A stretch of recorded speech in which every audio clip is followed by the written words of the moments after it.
Hey everyone, in this video, I'll show you how to view Safari extensions on your Mac.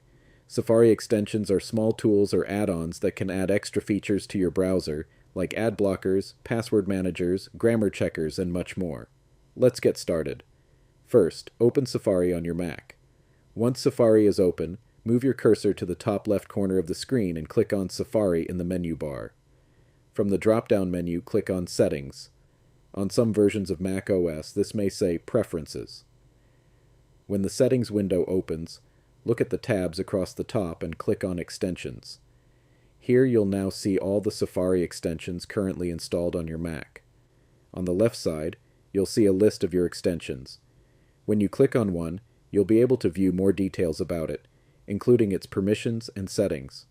You can also enable or disable an extension by checking or unchecking the box next to its name, and if you no longer want an extension, you can select it and click Uninstall. Now if you want to download more Safari extensions, click on the More Extensions button. This will open the App Store, where you can browse and install additional Safari extensions, and that's how to view Safari extensions on Mac.